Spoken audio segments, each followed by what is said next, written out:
எங்களது ஆர்எஸ் ஸ்ரீ லிங்கேஷ் நாடகமன்றத்தை பார்க்க வேண்டும் என்றால் ஸ்ரீ கந்தகுரு மேடை நாடகமன்ற யூடியூப் சேனலை சப்ஸ்கிரைப் பண்ணுங்க, லைக் பண்ணுங்க, ஷேர் பண்ணுங்க, கமெண்ட் பண்ணுங்க.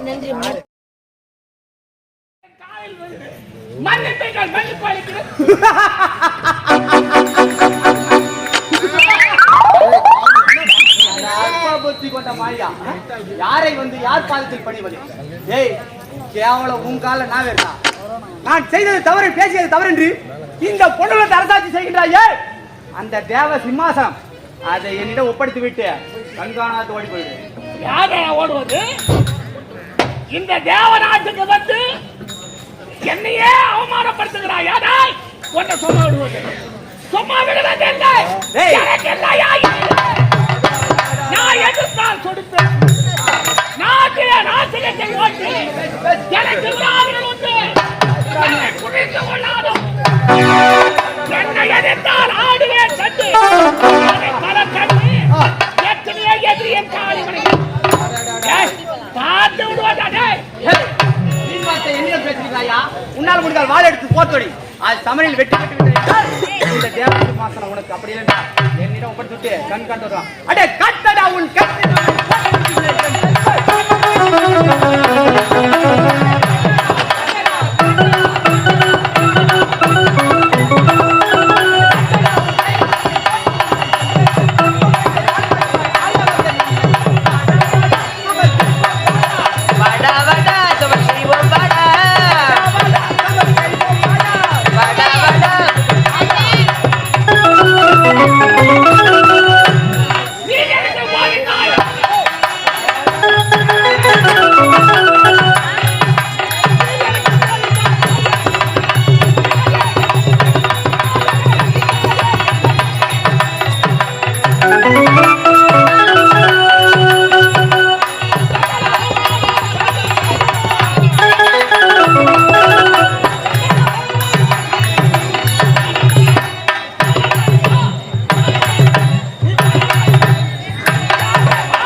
அப்படி இருக்கும்போது வாள் எடுத்து என்னுடன் போர் புரிகிறாயா?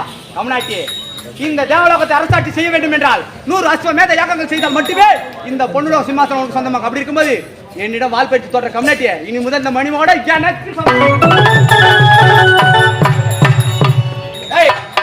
நீ தோற்றுவிட்டாய். அப்படி இருக்கும்போது காமதேனு, கற்பக விருட்சம், ஐராவதம் என்று சொல்லக்கூடிய அனைத்து பொருட்களுமே தேவலோகத்தில் நாட்டியம் ஆடக்கூடிய நாட்டிய மாதர்கள் ஆரம்பை ஊர்வசி மேனகை மூவர் மட்டுமல்லாமல் சப்த ரிஷிகள் ஆசீர்வதிக்கிறது. அத்ரி, கிருது, பரத்வாஜர், விஸ்வாமுத்திர, ஜமதக்கணி, கௌதமன் என்று சொல்லக்கூடிய அந்த அனைவருமே எனக்கு அடக்கும். அப்படி இருக்கும்போது நீ யார்? நீ எப்பேர் பட்டவன்? இத்தகைய செயலை செய்ய இயலாகுமா?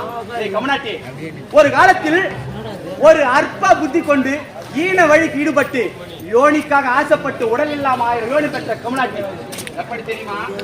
அன்றொரு காலத்தில் தேவர்கள் அனைவரும் ஒன்றாக கூடி பார்க்கடலை கடைய தொடங்கினார்கள். அப்படி பார்க்கடலை கடைய தொடங்குவது எக்கச்சக்கமான பொருட்கள் வெளிவந்தது. அதில் வெளிவந்தது அகலிகை என்று ஒரு 32 லட்சம் வாய்ந்த அழகிய மாதுளை பெண். அந்த பெண்ணின் மீது உனக்கு ஆசையான ஏற்பட்டது. அந்த ஆசை உனக்கு மட்டும் ஆசீர்வதிக்கக்கூடிய அந்த பொன்னோகத்தையே ஆசீர்வதிக்கக்கூடிய சப்த ரிஷிமார்கள் என்று சொல்லக்கூடிய அத்ரி, கிருது, பரத்வஜர், விஸ்வாமுத்திரர், ஜமதக்கணி, கௌதமர் என்று சொல்லக்கூடிய அந்த கௌதம ரிஷி பையனுக்கு ஆசை வந்துச்சு. அப்படி இருக்கும்போது இந்த அகலிகையை படைத்தவன் பிரம்மன் தானே, அவனிடம் சென்றால் இந்த அகலிகை யாருக்கு என்று தெரிந்து கொள்ளலாம் என்று ஓட்டோட்டமாக ஓடி சத்தியலோகத்தை அடைந்தீர்கள். அப்படி சத்தியலோகம் அடைகின்ற வேளையில் பிரம்மதேவா இந்த பெண்ணை எனக்கு மனமுடிக்க வேண்டும் என்று அவரிடம் கேட்டபோது என்ன உரைக்கின்றார்? கௌதம ரிஷியே, தேவேந்திரா, இருவருக்கும் அந்த பெண்ணின் மீது ஆசை ஏற்பட்டு விட்டது. ஆகையால் 2 பக்கம் தலை உள்ள பசுவை யாராவது பார்த்துவிட்டு வந்தீர்கள் என்றால் அவருக்கே அந்த அகலிகை மனமுடிச்சு தருவேன் என்று உத்தரித்தார். ஆகையால் நீ என்ன செய்கிறாய்? ஐராவத்தில் ஏறி அமர்ந்து கொண்டு இந்த பாருலகம் எங்கும் பவனி வந்து கொண்டிருக்கிறாய். கௌதம ரிஷி என்ன செய்கிறார்? நாரதரவ துணை கொண்டு இரண்டு பக்கம் பசு உள்ள மாட்டை கண்டார். எப்படி தெரியுமா? ஒரு தாய் பசுவாக பட்டது தன் கன்றை ஈண்டெடுக்கும் போது ஒரு கன்றானது ஈண்டெடுக்கும் போது முதலில் இரண்டு கால்கள் தான் வெளியே வரும், பிறகுதான் தலைவர் வெளியே வரும். அப்படி இருக்கும்போது ஏதாவது ஒரு பசுவிற்கு தலை முன்பதாக வரும். அப்படி தலை முன்பதாக வரக்கூடிய பசுவை பார்த்தால் சுற்றி வலம் வந்தீர்கள் என்றால் திருமணம் முடியாதவர்களுக்கு திருமணம் முடியும், பிள்ளை பாக்கியம் இல்லாதவர்களுக்கு பிள்ளை பாக்கியம் கிடைக்கும் என்பது ஐதீகம். அப்படி இருக்கு நாரதன் துணை கொண்டு கௌதம ரிஷியாகப்பட்டவர் தலை முன்பக்கமும் தலை பின்பக்கமும் தலை. அப்படி இருக்கு மீண்டும் சத்தியலோகம் சென்றார்கள். இரண்டு பக்கம் தலை உள்ள பசுவை பார்த்தேன் என்று அந்த பிரம்ம தேவன் எடுத்து வைத்தார்கள். கௌதம ரிஷிக்கும் அகலிகைக்கும் திருமணம் முடித்து விட்டது. பார்க்கும்போது நீ என்ன செய்து கொண்டிருக்கின்றாய்? அந்த பாருலகம் பவனி வந்து இரண்டு பக்கம் தலைவுள்ள பசுவை பார்க்க முடியல என்று மீண்டும் தேவலோகம் திரும்பினால் அங்கு பார்க்கும்போது கௌதம ரிஷியாகப்பட்டவர் சதியும் பதியுமாக அமர்ந்து கொண்டிருக்கின்றனர். அது சதியும் பதியுமாக அமர்ந்து கொண்டிருக்கும் போது உன்னை பார்த்த பிறகு மீண்டும் ஆசை ஏற்பட்டு விட்டது நினைத்துக் கொண்டு நீ என்ன செய்கிறாய்? அகலிகை மேல் ஏற்பட்ட ஆசையின் காரணமாக அவளை எப்படியாவது அடைய வேண்டும் என்று நினைத்துக் கொண்டு என்ன செய்கிறாய்? அந்த சந்திரனை துணை கொள்கிறாய். சந்திரனை துணை கொண்டு விடியற் காலை விடுவதற்கு முன்பதாக சேவல் போல கூவ வேண்டும் என்று உரைக்கின்றாய். விடியற் காலை என்பது 5 மணி, விடுவதற்கு முன்பதாக 3 மணிக்கெல்லாம் அந்த இந்திரனின் வார்த்தை கேட்டு சந்திரனாகப்பட்டவன் சேவல் போல கூவினான். கௌதம ரிஷியாகப்பட்டவர் விடுந்து விட்டு என்று நினைத்துக் கொண்டு உள்ளிடப்பட்ட தாப்பால் வெளியே போட்டு கங்கை கரைக்கு குளிக்க சென்றார். அவர் அனுதினமும் குளித்துவிட்டு தேவதேவ நாமதேவத்தை முடித்துவிட்டு ஈசனை கோரி தவம் இருப்பது வழக்கம். அதை பொறுப்பாக நினைத்து நீ என்ன செய்யற? அவர் வெளிக்கிழமை தான் நேரம் பார்த்து அந்த கௌதம ரிஷி போல் வேடம் கொண்டு உள்ள போயிட்ட கம்நாட்டி பயணி போய் சென்ற கௌதம ரிஷி அந்த கங்கை கையில் பார்க்கும்போது கங்கையாளப்பட்டவள் அலை ஓடவில்லை. ஏனென்றால் கங்கையாகப்பட்டவள் ஆழ்ந்த நித்திரையில் இருக்கின்றாள். நித்திரை என்றால் உறங்கிக் கொண்டிருக்கின்றாள். பொழுது விடிந்தால் தானே அலை ஓடும். ஆகையால் பொழுது விடியவில்லை என்று நினைத்துக் கொண்டு கௌதம ரிஷியாகப்பட்டவர் மீண்டும் அவர் குடிசைக்கு திரும்பினார். குடிசைக்கு திரும்பும் போது நம்மளோ வெளியிடப்பட்ட தாப்பால் உள்ளிடப்பட்டிருக்கின்றதே, என்னதான் நடக்கிறது என்று தன் ஞானோதயத்தால் உற்று பார்க்கும் பொழுது அவர் வேடத்துல கம்நாட்டி நீ உள்ள பண்ணுங்கிற அசிங்கம் தெரிய வந்துச்சு. தேவரகசியம் வாய திறக்காத கம்நாட்டி, இதெல்லாம் கேட்டா தேவ ரகசியமா? பிறகு கோபம் அடைந்து கௌதம ரிஷியாகப்பட்டவர் சாபம் கொடுக்க தொடங்கினார். அதை பார்த்து கம்நாட்டி என்ன பண்ற? பூனை வடிவம் கொண்டு சாக்கட வயல போறாம்பா. எதுக்கு அற்ப புத்திக்கு ஆசை பண்ண சாக்கட வயல போனான்? அப்படி இருக்கும்போது சாபம் எப்படி கொடுக்கின்றார்? தேவேந்திரா, ஒரு யோனிக்காக ஆசைப்பட்ட கம்நாட்டி, யோனி என்றால் பெண்களின் உறுப்பு யோனி, ஒரு யோனிக்கு ஆசைப்பட்ட கம்நாட்டி உன் உடலெல்லாம் 1000 யோனியாக போகும்படி சாபத்தை அந்த அகலிகைக்கு என்ன சாபம் கொடுக்கிறார்? கட்டிய கணவன் யார் என்று தெரியாமல் கல்லாக இருந்தாயே, இனி முதற்கொண்டு நீ கல்லாக போக கணவன் ஆத்திரம் அடைந்து கொடுத்த பிறகு நீ என்ன உரைக்கிறாய்? சுவாமி, நானோ பொன்னுலகத்து வேந்தன், பொன்னுலக அதிபதி, தேவருக்கெல்லாம் தலைவன், தேவகோமான். இப்பேற்பட்ட செயல் எனக்கு நேர்ந்தது என்றால் தேவர்கள் யாரும் மதிக்க மாட்டார்கள், எனக்கு விமோசனம் கொடுங்கள் என்று கேட்டபோது அவர் என்ன உரைக்கின்றார்? டேய் கம்நாட்டி, நீ செய்த தவறுக்கு உன் கண்ணிற்கு மட்டுமே யோனியாக தெரியும், பார்ப்பவர் கண்களுக்கு 1000 கண்களாக தெரியட்டும். முதற்கொண்டு எனக்கோ 1000 கண் என்று பெருமை பேசுகிற கம்நாட்டி அந்த அகலிகைக்கு என்ன விமோசனம்? என்றாவது ஒரு நாள் தூழ மார்பணிந்த மானிடன் பாதம் படுகின்றதோ அன்றைக்கே உனக்கு விமோசனம் என்று உரைத்தார். அதனாலதான் ராமாவதாரத்தில் ராமர் பாதம் பட்டது அகலிகைக்கு விமோசனம் கிடைத்தது. இப்பேற்பட்ட செயலை செய்த கம்நாட்டி இந்த லோகத்தை அரசாட்சி செய்யவும் தகுதி கிடையாது.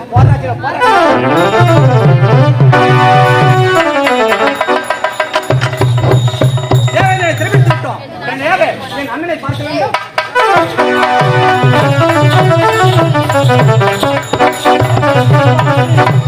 சுவாமி, வெற்றி கண்டு விட்டீங்களா? ஒரு நேரத்தை தான் எனக்கு அப்படியா? நான் தோல்வி கண்டு விட்டேன் சுவாமி. என்ன அடி அடி அடி சித்திரவதை செய்து விட்டான். உங்களையுமா? உங்களிடத்தை கவர்ந்து விட்டான் அவன். அப்படியா சுவாமி? ஆமா சுவாமி. இங்க மார்க்கம் என்னது? இங்க தான் அனைவரும் விட மாட்டான். விட மாட்டான். நம்ம அனைவரும் எங்க செல்ல வேண்டும் தெரியுமா? எங்க செல்ல வேண்டும்? சத்தியலோகம் செல்ல வேண்டும். சத்தியலோகம் செல்ல வேண்டும்.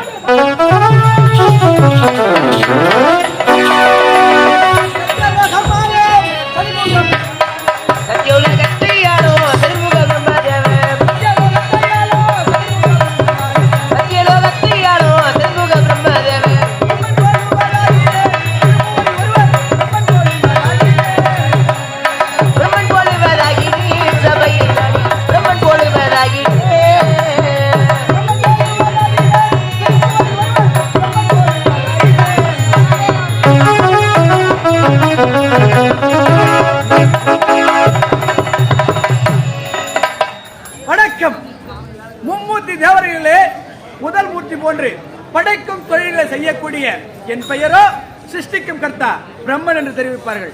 நானும் வேதம் என்று சொல்லக்கூடிய ரிக் சாம மதம் என்று சொல்லக்கூடிய 4 வேதத்தை பொருளாக வைத்து படைக்கும் தொழிலை புரிகின்றேன். ஜீவ ஜந்துகள் தான் செய்த பாவ புண்ணியங்கள் அடிப்படையில் அவருடைய பிறப்பை எழுதுகின்றேன். அப்படி இருக்கின்ற பொழுது யார் வந்து எதை கேட்டாலும் என்னுடைய இதிலே வரமாக தந்து விடுவேன். அப்படி இருக்கின்ற போது இன்றைய சத்தியலோகமே ஒரே சத்தமாக கேட்கிற என்ன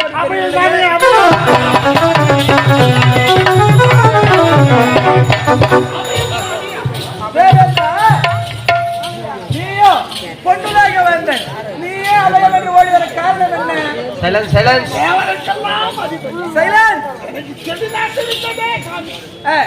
அரக்கர்கள் இருவர்கள். யார் யாரோ? சுந்தரம் இருந்தார்கள் சுவாமி. சாத்தி கொண்டிருக்கிறார்கள் சுவாமி. ஆமாம் சுவாமி. உன்னையே வேட்டையாடுகிறார்கள் என்றால் அவன் பெரிய ஆளாகத்தான் இருப்பான். ஆமாம் சுவாமி. அதுக்கெல்லாம் என்ன செய்வது சுவாமி? அவர்கள் உயிரோடு இருக்கக்கூடாது. அப்பா தேவேந்திரா, அவர் இருவரை படைத்தவனே நான் தான். அப்படியா? ஆகையால் அவர்களை என்னால் கொல்ல இயலாது. சுவாமி என்ன வார்த்தை சொல்றீங்க சுவாமி? உங்களால் கொல்ல முடியாது. அப்ப என்னதான் சுவாமி செய்ய வேண்டாம்? ஆனால் அவரை கொல்வதற்கான உபாயத்தை என்னால் செய்ய முடியும். அப்படியா? அந்த உபாயத்தை இப்ப செய்யுங்க. அதாவது அந்த இரு அரக்கர்களாகப்பட்டவரோ தன் உயிர் போக வேண்டும் என்றால் அண்ணன் தம்பி இருவர்கள் சகோதரர் இருவர் கையில வடி வேண்டும் என்று வரத்தை பெற்றிருக்கிறார்கள். ஆகையால் அவர்களை கொல்ல வேண்டும் என்று அவர்களிடத்தில் யுத்தம் போட வேண்டும். ஆகையால் அவர்களை கொல்வதற்கான ஒரு சூழ்ச்சி செய்கின்றேன். அதாவது என் கையில இருக்கக்கூடிய வேதத்தை எடுத்து போதித்து ஒரு எல்லையடைத்து 8 பாகமாக பிரித்து அதில் ஒரு பாகத்தை எடுத்து ஒரு பதுமையை உருவாக்க போகிறேன்.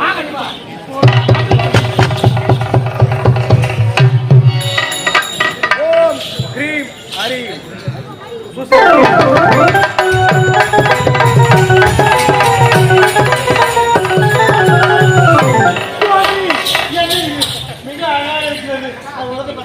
ரொம்ப அழகா இருக்கு சுவாமி. சுவாமி நீங்க மூவர்களும் அது ரொம்ப அழகா இருக்குது. அழகு இருக்கட்டும், படைத்தவனே நான் தான், எனக்கு தெரியாது. அப்படியா சுவாமி? தேவேந்திரா, அதற்கு உருவத்தை மட்டும் நான் கொடுத்திருக்கிறேன். அதை பேசும் திறமையோ உயிரையோ இன்னும் கொடுக்கவில்லை. அவருக்கு பேசும் திறமை கொடுத்து சுவாமி பேசும் திறமை அப்புறம் கொடுங்க. ஒரு பொருள் அது ஒரு பேர் ஒன்று வைக்கணும். முதல்ல பேர் வைங்க, அதுக்கப்புறம் பேசும் திறமை கொடுங்க. அப்படியானால் முதலில் ஒரு பெயரை அழைப்பதற்கான பெயர் இருக்க வேண்டும். ஆமாம் சுவாமி. பெயர் சொல்லி இருப்பார்கள். அதற்காக அது பெயர் எப்படி வர வேண்டும் என்றால் எப்படி சுவாமி? ஒரு எல்லை எடுத்து 8 பாகமாக பிரித்து அதிலே ஒரு பாகத்தை பதுமையாக உருவாக்கினார். ஆமாம் சுவாமி. அதன் பெயர் பதுமையாக இருக்கும் போது எல்லுக்கு தேவர் சொல்லிலா தில் என்று பொருள். தில். ஆமா, தில் பதுமை திலோர்த்தமை.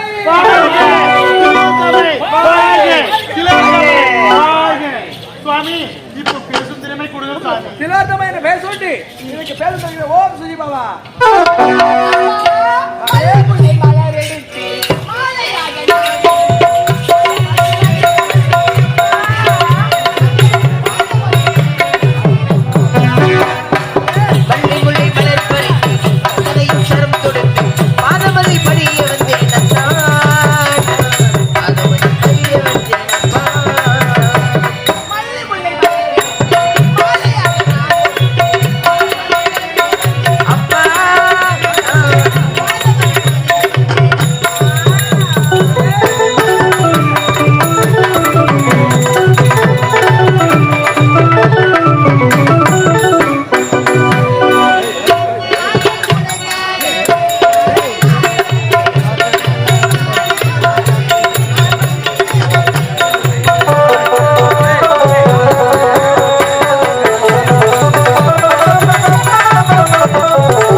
நாட்டிய மாதர்கள். அப்படியா? ஆமா. அம்மா வணக்கம். வணக்கம் அம்மா.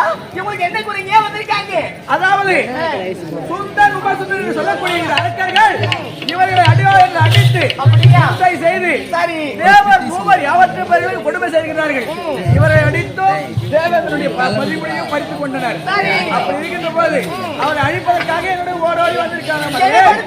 என்ன காரணம் இருக்கின்றது. என்ன காரணம்? காரணம் இல்லாமல் முன்பதாகப்பட்டவன் ஒருவரையும் படைப்பதில்லை. சொன்னதுன்னு தெரியும். உன்னை அந்த இரு அரக்கர்களை கொல்வதற்காக படைத்தேன் அம்மா. ஆமா.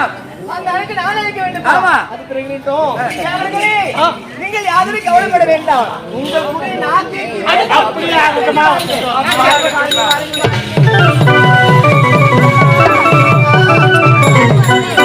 அந்த சப்த சாவர தீவை ஆளக்கூடிய ஆமா. சுந்தரன், உபசுந்தரன். ஆமா. அந்த இரண்டு அரக்கரை அழைக்க வேண்டும் என்றால் நான் ஒரு பெண்ணானவள். அங்கு எப்படி தனியாக செல்வது? அப்படி எல்லாம் உனக்கு துணை வேண்டும் என்று கேட்கிறாய். ராவகாலம் சொல்லுங்க. அந்த மாதிரி இருக்கும்போது இந்த நேரத்திலே படைக்க கூடாது மகளே. அப்படியா? அப்பா, அந்த ஊரு எப்படின்னா இருக்கட்டும். எனக்கு தேவை துணை. ஏதோடு படி ஆகட்டும் மேடம். படை தேவை வேண்டும். ஆமாப்பா. பெண்களை திருத்தவே இயலாது.